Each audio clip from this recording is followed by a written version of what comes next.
The room smelled like old coffee and new tension. I sat on one side of a long oak table. Across from me was my wife, Dana, and a man in a gray suit who hadn't smiled once since I walked in, her lawyer. He had a leather folder open in front of him, and the kind of posture that said he'd done this 100 times and enjoyed it every single one. Dana didn't look at me. That told me everything I needed to know about where her head was. The lawyer slid a document across the table, thick, maybe 30 pages. He tapped the top sheet with 2 fingers, like he was stamping something official.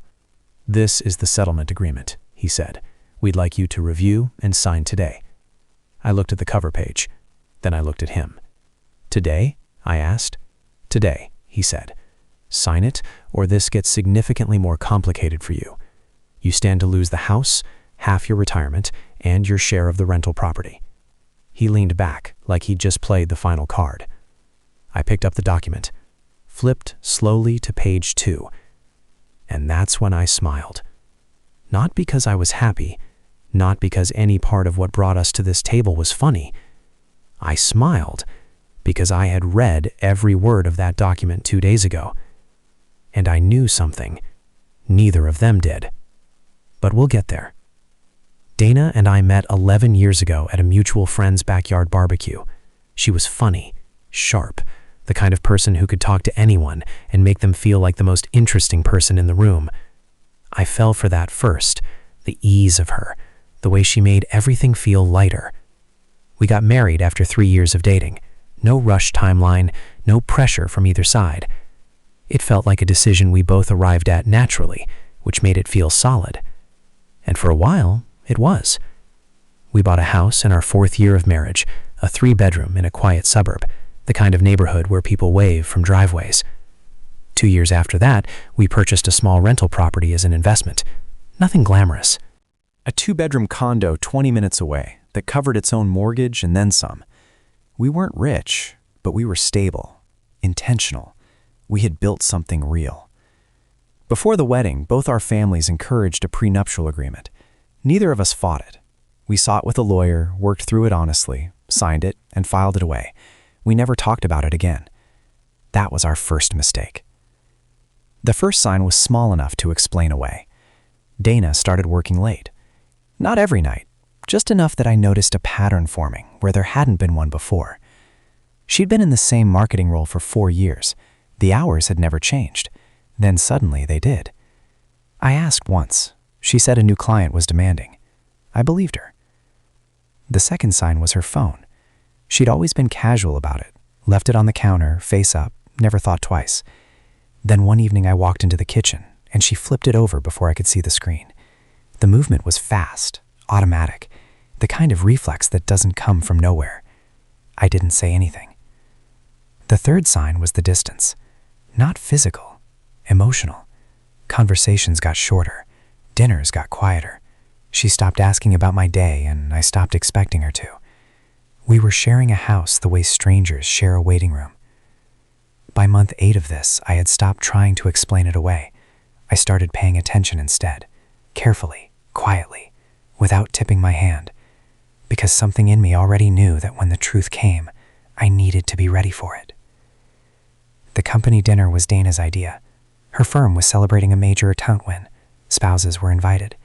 She mentioned it casually over breakfast, and I said I'd be there. Nothing about that night felt different going in. The restaurant was upscale, 40 people maybe, round tables, dim lighting, the kind of place where everyone is performing a little. I found Dana near the bar with a group of colleagues. She introduced me around like she always did, smooth and natural. Then I saw him. His name was Brett. I knew who he was. Dana had mentioned him before, a senior account director at a partner firm. Friendly, she'd said, good to work with. I had no reason to think otherwise, until I watched them. It wasn't one moment, it was the accumulation of small ones. The way he touched the small of her back when he leaned in to say something. The way she laughed differently with him than with anyone else at that table.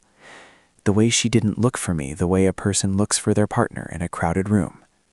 I stood there holding my drink and said nothing. I didn't cause a scene, didn't confront anyone. I just watched, and I cataloged. and I understood that everything I had suspected was real.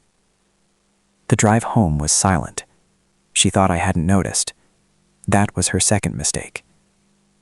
She told me she wanted a divorce 9 days later. No conversation leading up to it. No attempt to discuss what was happening between us. She sat down across from me at the kitchen table one Tuesday morning and said the words like she'd rehearsed them, which she probably had. I asked if she wanted to try counseling. She said no. I asked if there was someone else. She didn't answer, which was its own answer. Within a week, she had moved into her sister's place and retained a lawyer. Not just any lawyer. She hired Marcus Hale, who had a reputation in our city for being aggressive, fast, and expensive. The kind of attorney you hire when you want to win, not when you want to be fair. The pressure started immediately. Her lawyer sent a letter demanding I vacate the house within 30 days. Then came a proposed asset split that gave her the primary residence, a majority share of the rental property, and a significant portion of my retirement account. The language in the letter was confident, almost dismissive. They were moving fast on purpose. Fast settlements favor the side that's more prepared. They were betting I was emotional, disorganized, and too overwhelmed to push back before the paperwork locked in. It was a reasonable bet. It was also wrong. The night Dana told me she wanted a divorce, I didn't sleep. Not because I was falling apart, because I was thinking. By morning, I had made 2 decisions. First, I would not react emotionally in any way she or her lawyer could use against me. Second, I would find the best family attorney I could afford, and I would call them before the week was out. I met with a lawyer named Patricia Wren 3 days later. Calm woman, methodical, the kind of attorney who listens more than she talks, which told me she was actually absorbing what I said rather than just waiting to speak. I brought everything: bank records, property documents, and the prenuptial agreement. Patricia read the prenup quietly, turned to page 4. Then she looked up at me over her glasses. "Did your wife's attorney reference this document in their letter?" she asked. "No," I said. She nodded slowly. "They either didn't read it carefully, or they assumed you hadn't." Buried in Section 4 of our prenuptial agreement was a morality clause, standard language that neither of us had paid much attention to at signing. It stated clearly that in the event of proven infidelity by either party, the cheating spouse forfeited specific asset rights outlined in the agreement: the rental property, the retirement share, the house negotiation terms, all of it contingent on fidelity. I said nothing to Dana. I waited. So there I was, back in that conference room, Marcus Hale sitting across from me like he already owned the outcome, Dana beside him, still not making eye contact, the settlement document between us on the table, 30 pages of assumptions built on the belief that I hadn't done my homework. He tapped the cover page again. "Sign it, or this gets significantly more complicated for you," he said. I picked up the document, turned to page 1, nodded slowly like I was reading it for the first time. Then I flipped to page 2. Patricia had told me exactly what to look for. Embedded in the second page was a standard reference clause.